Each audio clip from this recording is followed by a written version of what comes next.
Hello, my name is Tracy Sinclair, and welcome to Coaching in Conversation, the Mastery Series.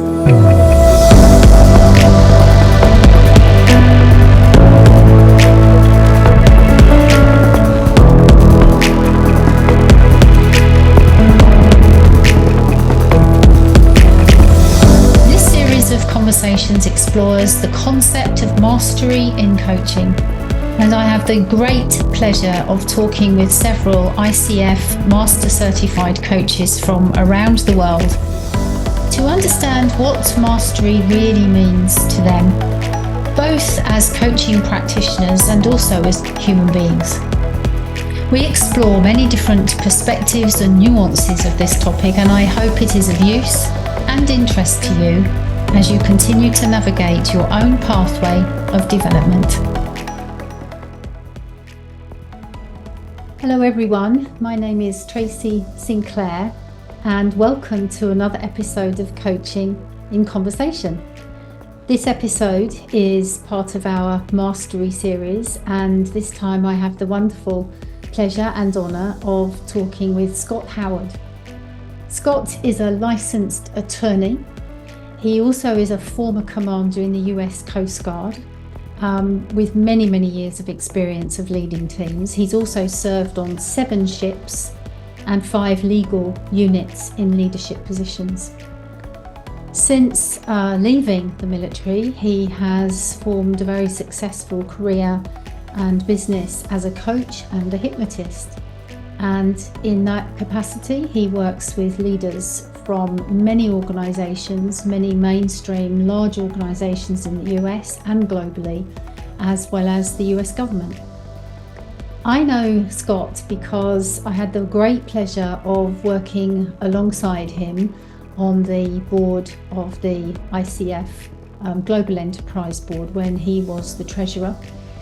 And I really enjoyed my time working with Scott because alongside his incredible and very impressive credentials is a very wise, deep, reflective human being, which when you start to get to know that side of him and his thoughtfulness, it's very intriguing. And so I'm very excited that lot of that comes through in this episode today for you.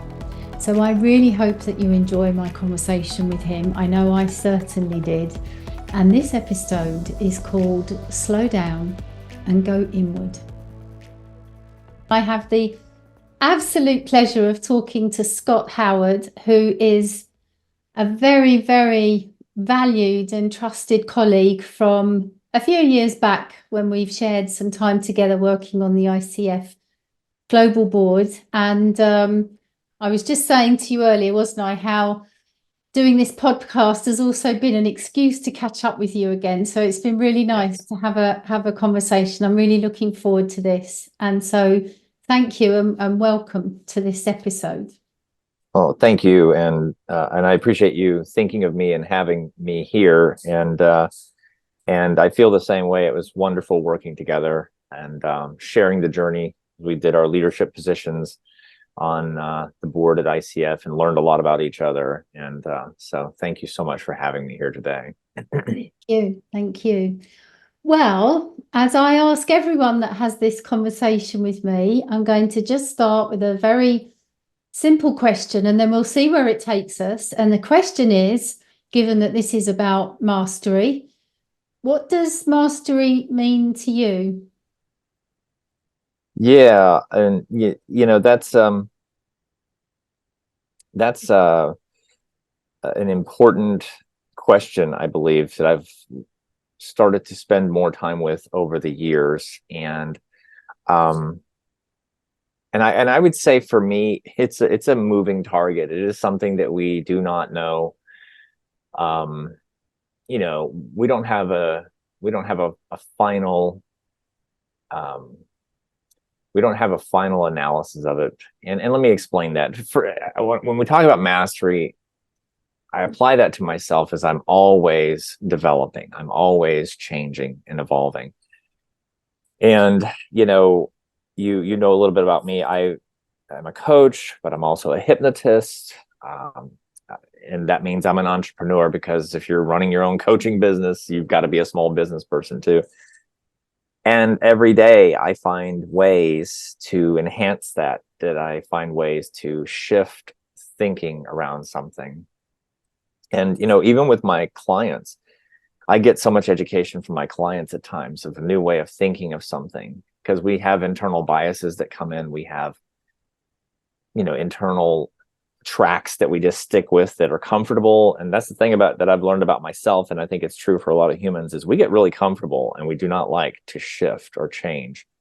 And every now and then I will hear something from a client that reminds me that that's how we grow. And that's how we, quote unquote, move into the next level of mastery, is by expanding that horizon, by trying something new, by making a mistake, and moving forward. So it's a very convoluted answer that I'm giving you, because I think it's a convoluted question. I really do. And I think it's specific to every individual. I want to be the best coach that I can be, but I'm a human, and I don't define myself by being a coach.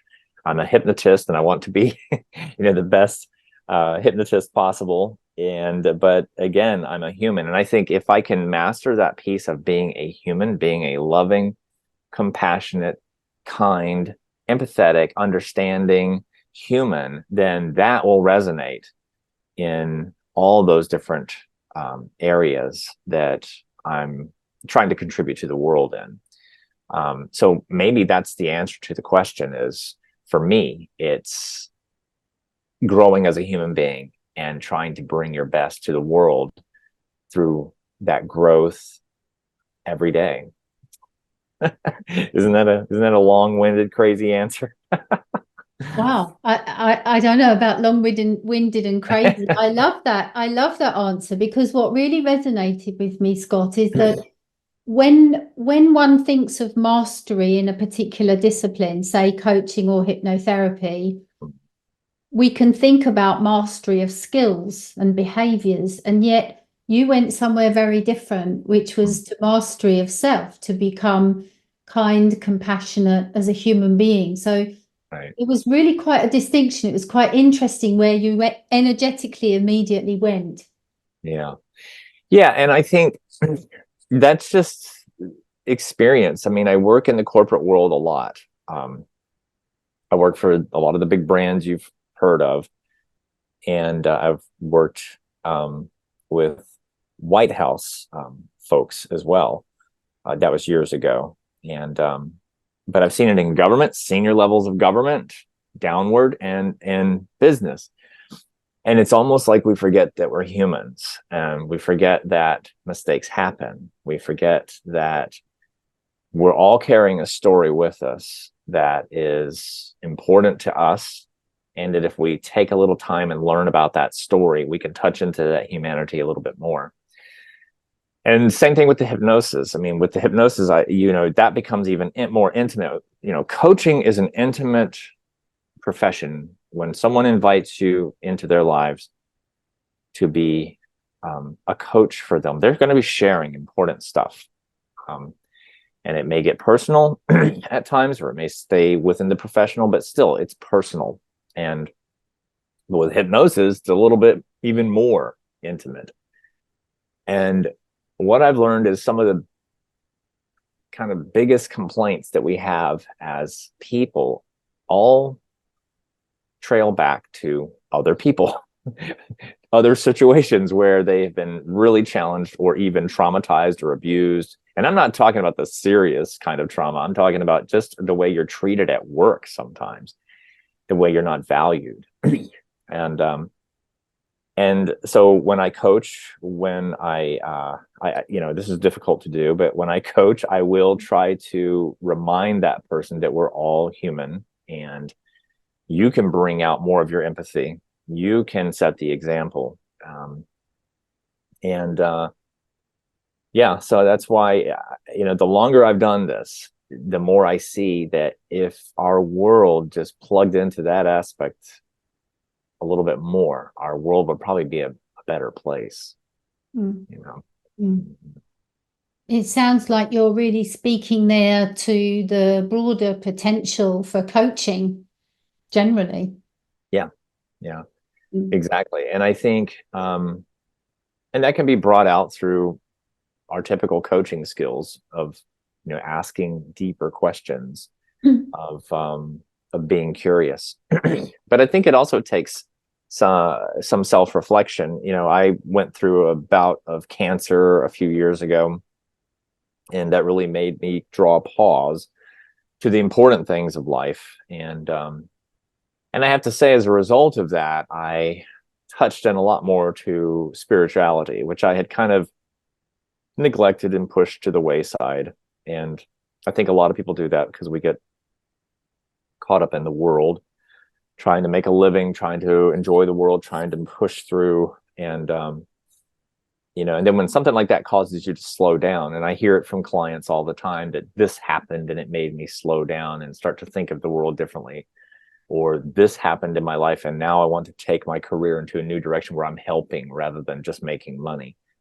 But I think it takes those kind of things to help the light bulb go off, that there's more to all of this than the things that we can touch, the things that are data driven, the metrics and all that. There's a lot more behind the scenes that really matters, and touching into that can be really beneficial, and can help make the world a better place. And I think coaching has a huge role in that. Mm. Yeah, I'd love if you're willing to say a bit more about that, because we touched on that before we clicked record around this idea of, there's the data, the science, the empirical evidence, the research, the stats, all of that. And then there's this whole other domain that's so much less tangible. And yet, what part do you think that plays in mastery or becoming masterful? Where does that fit into all of this? Yeah. Well, and it might get a little squishy, or it might get a little fluffy, but what I've come to learn over the years, from my own personal situation that I shared about the cancer and what have you, and moving beyond that, and just by working with people who open up, is, there's so much to our existence that we just don't really give a lot of time to, and a lot of people do. The stuff that you can't touch, there's a lot of material, physical stuff out there that's very easy to understand and manipulate. But then, there's intention, there's manifestation, there is, the quote unquote controversial law of attraction, where some people are like, oh, that's hogwash, and others are like, no, it's not. And I'm here to tell you, the law of attraction is not hogwash. I mean, my entire life has been manifested. I want that kind of house, it pops up. I want that husband, it pops up. I want this. Now I'm manifesting, as I told you earlier, we're building a farm, and I see that farm turning into a center where people can go and, get in touch with nature, but get in touch with herself. And so, I think there's a huge opportunity for people to reflect inward and think about, what is my purpose here?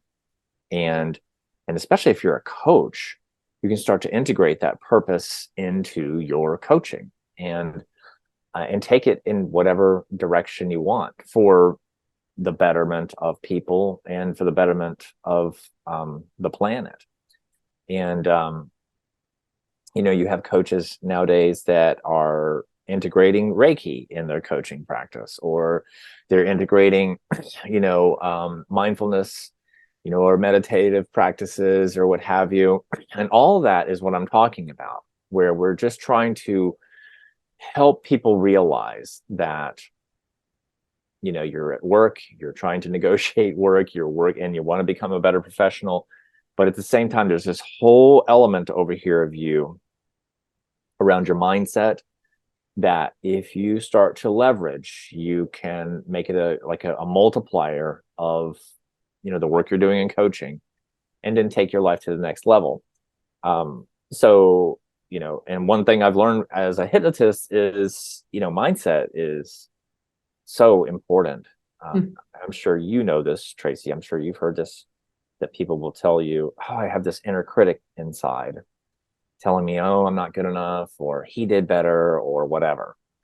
And what I want my clients to do and your listeners to do is realize, okay, you control that inner critic. He's inside your mind. They're inside your mind. And you can say, get out and bring in the inner cheerleader, and then change that dialogue. Because really, I think it comes down to whatever we're thinking really can push out into the universe. And that just helps change our bearing and can improve our mastery on ourselves. And so, going back to your question of what does mastery mean to me, it's mastering ourselves, because you are born into this world.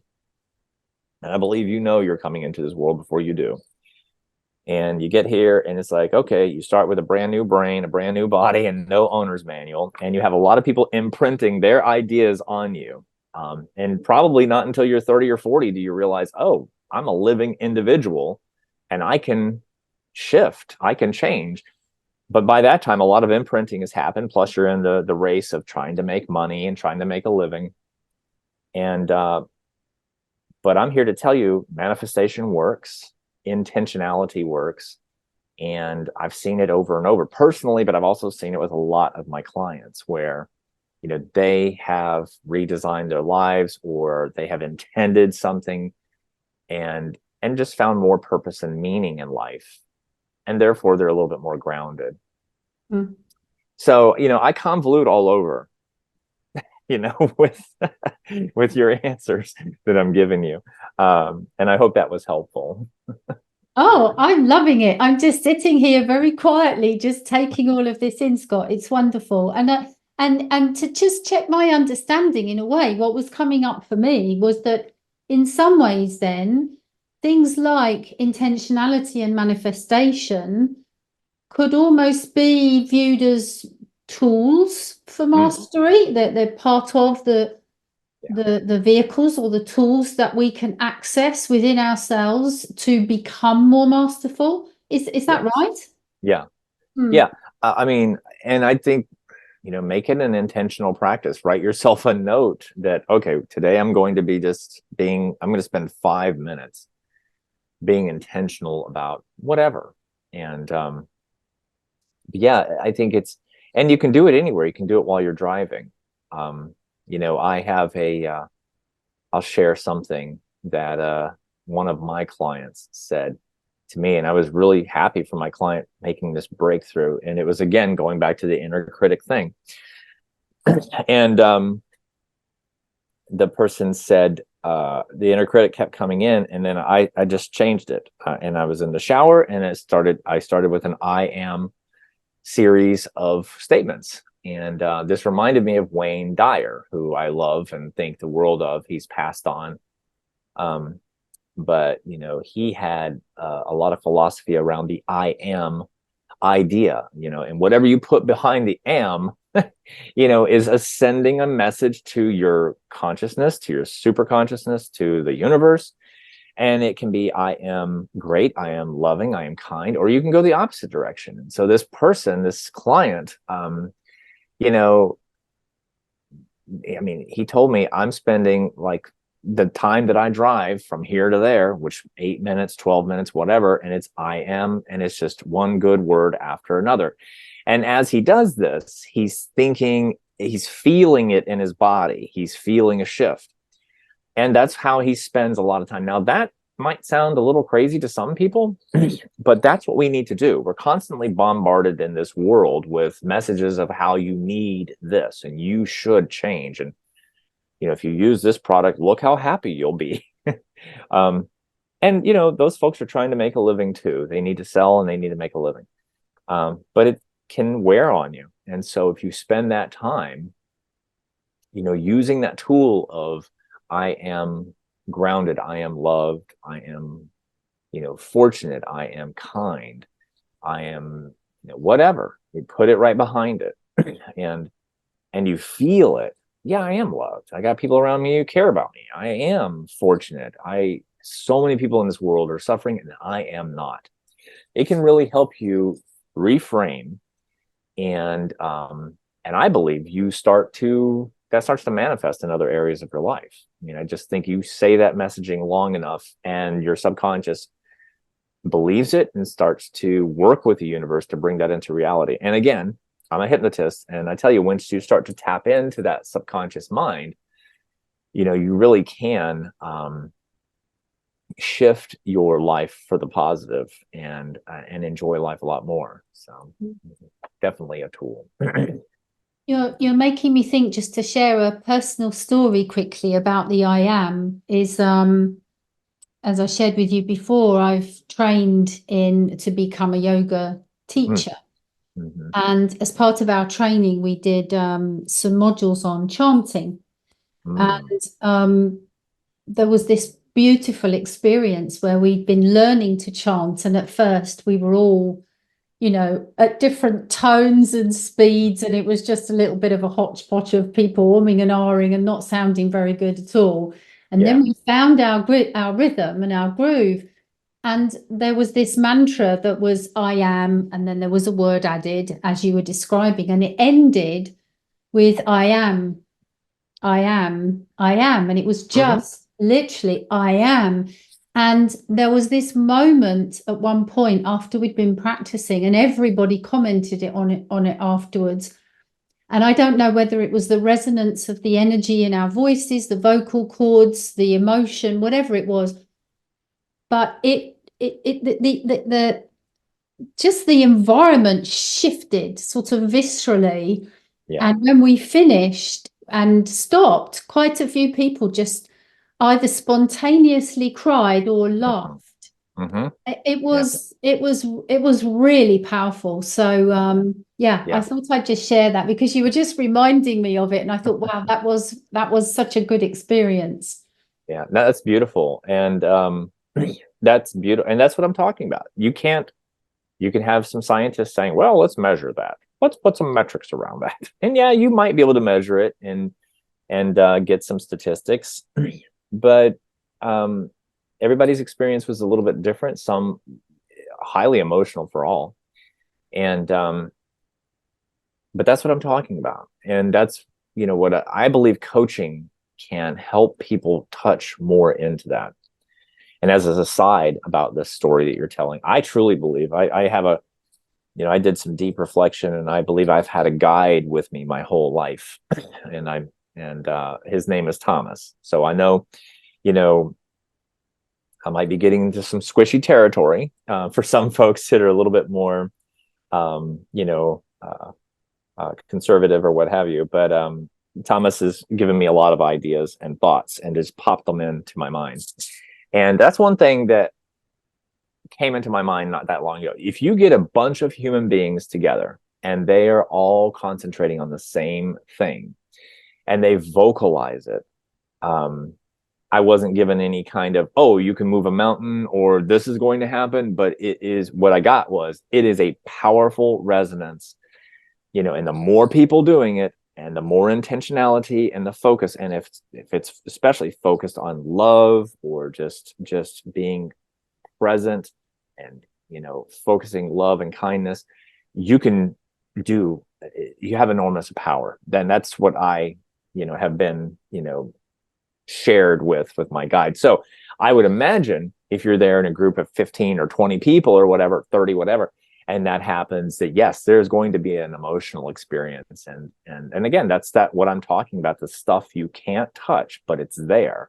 And we're slowly peeling back the lid on this. I mean, we've been doing it for ages, but I do think in the last 10 or 15 years, the amount of people looking inward and thinking, okay, there's got to be more to this than working 40 hours a week. There's got to be more to life than just doing all this and then moving on, to retirement. And, I want to make a bigger difference in that realm. So that's really interesting. I'm glad you shared that. It's really beautiful. There's something else I'd love to bring back in, because we were talking about the relationship, if you like, between mastery and some of these intangible things like intentionality and manifestation. But you also mentioned spirituality. and how that's been something that in recent years has become a bigger part of your pathway, let's say. What part do you think that plays in mastery? Um, yeah, that's a good question. And again, it kind of goes back to the mastery of self. You know, we're on a Zoom call and you see my face and shoulders, and I see your face and shoulders. And that's how we appear in the physical world. But I know beyond what I see of you, there is a huge thing that I can't see.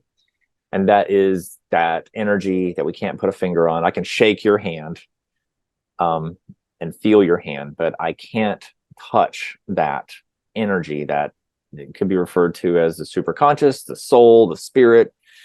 And and while you're here in this world, driving in traffic, making dinner, you know, paying the bills, that essence is always there. And to me, the mastery is working on both that physical being and how we pop into the world for the short time that we're here, and also that part that we can't touch, and learning the lessons along the way of love and compassion, kindness, understanding, patience, growth. And that manifests differently for everyone. We got 9 billion people, I think, on this planet now. And so there's 9 billion different interpretations of what that is. And many, I mean, it took me until I was like 40 something years old to realize this is all going on. I was raised as a Christian person. You know, I've always had a belief in Jesus and God, but then a rejection of all that because of the dogmas that are pushed on us. But I always knew there was something different. There was something you know, that transcended all of that, and that maybe they're all getting it wrong to an extent, but right at the same time. And then when I became ill, it gave me a lot of time to study more around this. But it also gave me the opportunity to touch back into the theories and thoughts that I had over the years of there's more to this. And so when it comes to that self-mastery, I think for me specifically, it's touching into that and then helping that manifest in what we do. So, you know, you can still make a living as we all, you know, stockbrokers have a reputation of being very aggressive and getting out there. They know the numbers, they're passionate about their work, they make money. But I am here to tell you, I think you can be a great stockbroker and do all that and yet still be in touch with that part of you can't see, and learn lessons and develop your loving kindness. And, you know, that's part of that mastery. It's evolving that humanness to where your spirit, your soul, your super consciousness, that energy that we can't touch starts to come in more. And you realize, okay, there's more to this physical world. So another convoluted answer. Oh no, this is fantastic. Honestly, I'm feeling so excited. I'm just frustrated that we don't have another hour and a half or something, Scott. But what you're reminding me of here is something that keeps coming up for me, actually, just in the last 5 or 7 days, is I keep having this image of concentric circles that ripple out.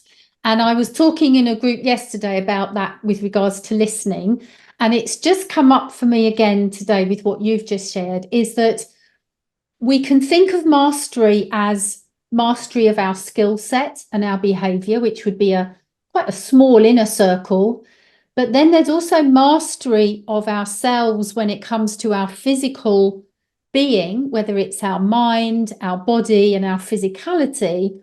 But what you've now brought in is this bigger circle of the mastery of the self that we can't touch, that is there, is that energy, if you like, that surrounds us, that is whatever it is that we want to call it or label it, as you said, that's the bigger self. And how could we tap in and leverage that as well? I just love that concept.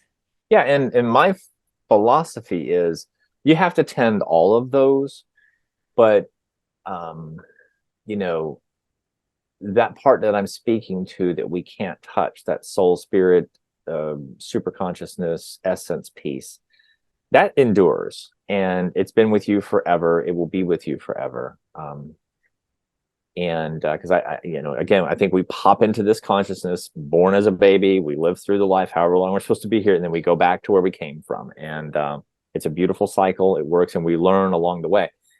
But if you tend that one, I think it really can blossom into other areas of your life. And so, again, going back to the example of, the stockbroker, and this looks different for every person, but if you really touch into the essence of, mastering that piece, then it, I think, will resonate in other areas of your life. And I think you do that by, everybody has their own journey. You mentioned you're moving down the road of yoga, and I think that is an amazing practice, both body and mind, and bring it on into chanting.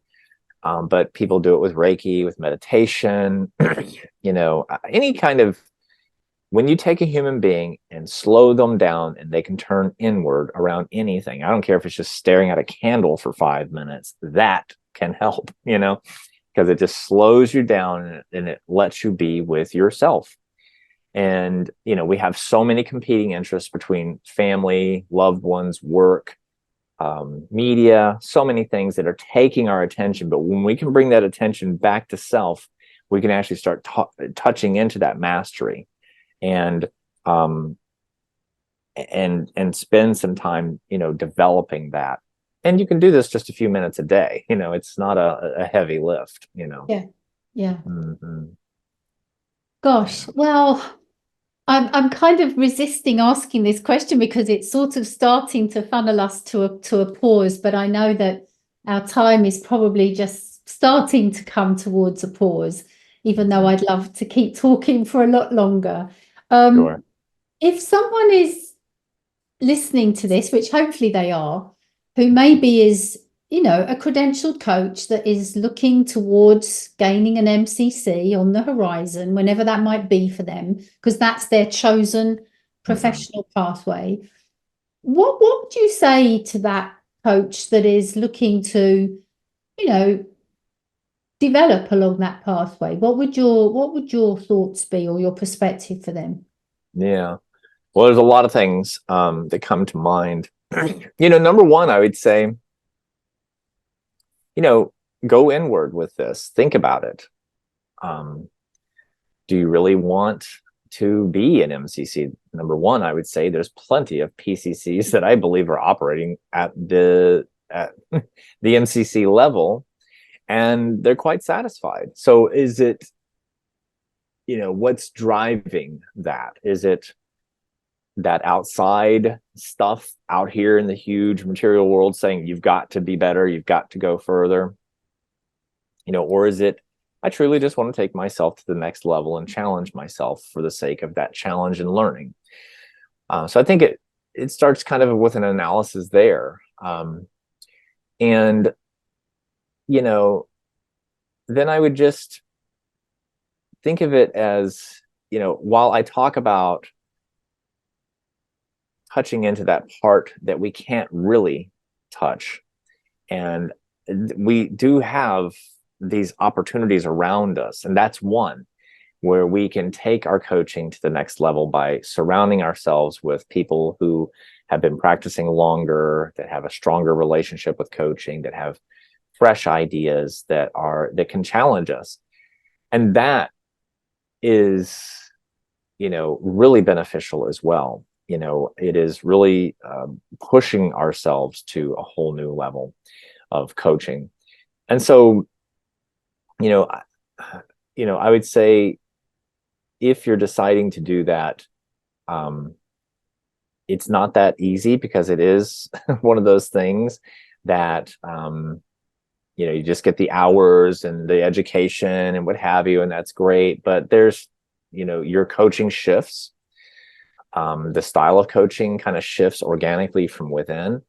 And I honestly feel that that part that we can't touch informs that to an extent, because, one of the things that happens is you you stop having an agenda around yourself. And it just really becomes that person is the center of your universe at that point, and you're there to walk that path with them. And for myself, I noticed it a long time when I was coaching that my ego was there, part of that journey too, and not in a good way. And so when that ego kind of falls to the wayside and you're just there fully present for that person, and there is nothing in it for you other than walking that journey with them and being curious, that is, I think you're moving in that direction of the MCC. And I know that's all very abstract and hard to, and your listeners are probably scratching their head. Well, I don't think he answered that question very well, but that's the best that I can do. And, but I think it starts with the analysis, because I've talked to I've mentor coach at times, and I've talked to a number of people who, I want to be an MCC. Okay, well, let's talk about that. And the more they dig around it, it's because they had a friend become an MCC, but they're very happy in their career. And then they stop and they think, well, maybe I don't want to become an MCC right now because of the right reasons. I'm just doing it to catch up. I'm doing it to show. I'm doing it because I feel compelled to, but really, I'm not really ready to move in that direction. So that's some of the experience that I've seen with some folks. And then others, haven't had that. They've had the analysis and they're like, yeah, I'm ready. I need to take my coaching into into the next level. So. Mm-hmm. Well, thank you so much, Scott. There are so many things that I could pick up on and talk to you about. We must have a part 2 to this. Well, I'm always here for you. At some point, I would love to just pick up on so many different aspects, but I guess we're coming to a pause for our time today. So thank you so much for what you've shared. You have really given such a creative and insightful and very different perspective on mastery, which I personally find very compelling and very intriguing and meaningful. So I really thank you for that. I've so enjoyed and benefited from this, and I hope our listeners do too. Well, it's been my pleasure, and thank you very much for having me today. You have been listening to Coaching in Conversation, the Mastery Series, a podcast that takes a look at mastery in coaching, what it is, what that means, how do we nurture or cultivate it, and many other interesting questions. You can hear more about coaching education and development at tracysinclair.com and follow us on social media. If you enjoyed this episode, please leave a rating and a review, and also share it with your network to help us expand our reach. Thank you for listening, and see you next time.